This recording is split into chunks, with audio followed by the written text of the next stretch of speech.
Class 10th, Subject English, Poem 2nd, Part 1. The title of the poem is My Good Right Hand, composed by Charles Mackay, presented by Preeti Pathak.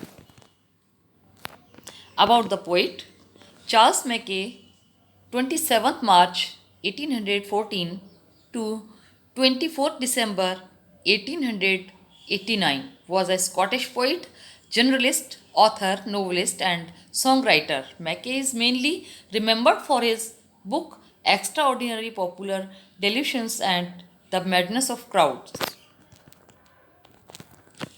About the poem. The poem is related with the common theme of poverty and the way how it can be removed.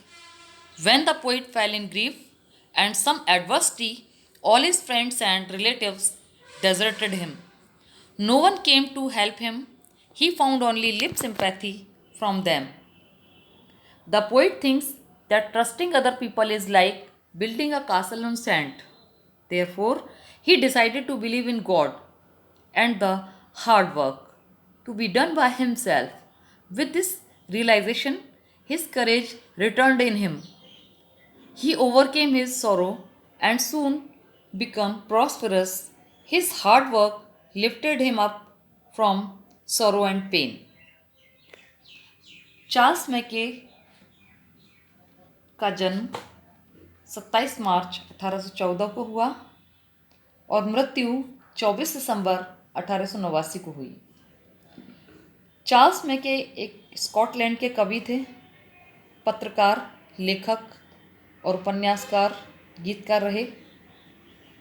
मैके को मुख्य रूप से उनकी पुस्तक extraordinary popular delusions and the madness of crowd के लिए याद किया जाता है। उनकी कविता एक साधारण विषय वस्तु, निर्धनता और उसके निराकरण के बारे में बताती है। जब कवि दुख तथा प्रतिकूल परिस्थितियों से पीड़ित था तो उसके सभी फ्रेंड्स और रिलेटिव्स जो थे छोड़कर चले गए। कोई भी उसकी मदद करने नहीं आया। उसे उन लोगों से केवल दिखावटी सहानुभूति मिली। कवि के विचार से दूसरे लोगों पर विश्वास करना रेत पर महल खड़ा करने जैसा होता है। इसलिए उसने ईश्वर एवं स्वयं के द्वारा किए जाने वाले कठोर परिश्रम पर विश्वास करने का निश्चय किया। इस आत्मानुभाव से उसका साहस वापस लौट आया। उसने उस कॉन्फिडेंस उसका वापस लौट आया। उसने अपने दुख पर काबू पा लिया और शीघ्र ही वो समृद्धिशाली हो गया। उसके कठिन परिश्रम ने उसे दुख और पीड़ा से ऊपर उठा दिया। Let's start the poem my good right hand. I fell into grief and began to complain. I looked for a friend, but I sought him in vain. Companions were shy and acquaintances were cold. They gave me good counsel, but dreaded their gold. In lines में कवि बताता है कि मैं गरीबी की स्थिति में था और अपने सारे दोस्तों से, अपने रिश्तेदारों से मैं शिकायत करने लगा कि मैं दुखी हूँ, असंतुष्ट हूँ। फिर मैंने अपने किसी दोस्त की तलाश की ताकि वो मेरी इस विपत्ति में सहायता कर सके, किंतु मेरी दोस्त की तलाश, रिश्तेदार की तलाश व्यर्थ हो गई, क्योंकि मुझे विपत्ति में सहायता देने वाला एक भी मित्र नहीं मिल सका। मेरे साथी मेरी सहायता करने के इच्छुक नहीं थे। मेरे परिचित भी मेरे प्रति भावना शून्य हो गए, अर्थात उन्होंने ना तो मेरे दुख दर्द को समझा, ना ही उन्होंने मेरी किसी प्रकार की सहायता की। उन्होंने मुझे अच्छी अच्छी सलाहें तो दी, किंतु मुझे अपना धन देने से वो डरते रहे।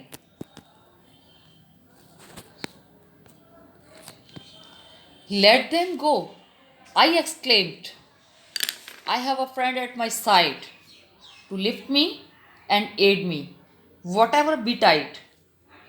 To trust to the word is to build on the sand. I'll trust but in heaven and my good right hand. कवि चिल्लाता है, विस्मयपूर्वक चिल्लाता है अपने मित्रों को। उसे गुस्सा आता है, कहता है उनको जाने दो, मेरे पास भी एक मित्र है। यह मित्र चाहे कुछ भी हो जाए फिर भी मुझसे नाराज नहीं होगा, मुझसे प्रसन्न नहीं होगा, वो मेरी मदद करेगा। दूसरों पर भरोसा करना तो मानो रेत के महल बनाना है। रेत का महल जो बनाते हैं वो स्थायी नहीं होता है, ढह जाता है। तो यहाँ पर कवि कहता है कि दूसरों पर विश्वास करना तो मानो रेत के महल बनाने जैसा है। मैं तो केवल ईश्वर पर और अपने हाथों पर अर्थात स्वयं के परिश्रम पर ही भरोसा करूँगा। यहाँ पर बीटाइट का मतलब है हो जाए, और कवि अपने हाथ पर ही विश्वास करता है, यानी ये मेरा जो राइट हैंड है, मेरा जो दाहिना हाथ है, यही मेरी सहायता करेगा। My courage revived in my fortunes despite and my hand was as strong as my spirit was light. It raised me from sorrow, it saved me from pain, it fed me and clad me again and again. यहाँ पर कवि कहता है मेरा दुर्भाग्य है, मेरे दुर्भाग्य के बावजूद भी मेरा साहस पुनर्जीवित हो गया है। यानी यहाँ पर कवि में आत्मविश्वास जागृत हो रहा है। मेरे हाथ अब इतने मजबूत हो गए हैं, जितना मेरा मन प्रसन्न था उन्होंने, और मेरे हाथ ने और मेरे आत्मविश्वास ने मुझे दुख से उबार दिया और पीड़ाओं से मेरी रक्षा की, और मेरे हाथ ने, मेरे आत्मविश्वास ने मुझे खाने को भोजन दिया। फैड मी यानी भोजन दिया, और इसने मुझे पहनने के लिए वस्त्र दिए। क्लैड मी यानी वस्त्र पहनाना, और सभी प्रकार के मेरे कार्य संपन्न किए। The friends who had left me come back everyone and the darkest advisers looked bright as the sun. I need them no more as they all understand. I thank you, I trust you, my good right hand. जो मित्र मुझे छोड़ करके चले गए थे, मेरी संपन्नता, मेरे वैभव को देखकर वापस आ गए। पहले कवि ने यहाँ पर बताया था सबसे कम मददगार, सलाहकार ऐसे जो मेरे मित्र थे, जो मेरी मदद नहीं करना चाहते थे, केवल मुझे सलाह देते थे, सूर्य की चमक के समान, अर्थात बहुत ही प्रसन्नचित्त और खुश दिखाई दे रहे थे। वो सारे मित्र मेरे वापस मेरे पास आने लगे, अब जैसा कि मुझे उनकी ज़रूरत नहीं थी। आई नीड देम नो मोर, क्योंकि अब मैं उनको पहचान गया था। मुझे ऐसे दोस्तों की आवश्यकता नहीं थी, जैसा कि वे भी समझते हैं।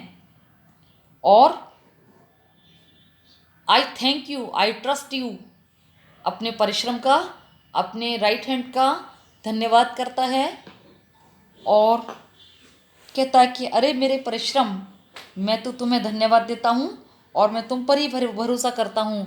मैं किसी भी दूसरे बनावटी मित्र पर या बनावटी रिश्तेदार पर भरोसा नहीं करता, जिन्होंने मेरी विपत्ति में कोई भी सहायता नहीं की। और अपने ऊपर विश्वास करना ही कार्य से कार्य संपन्न होता है। Thanks for watching.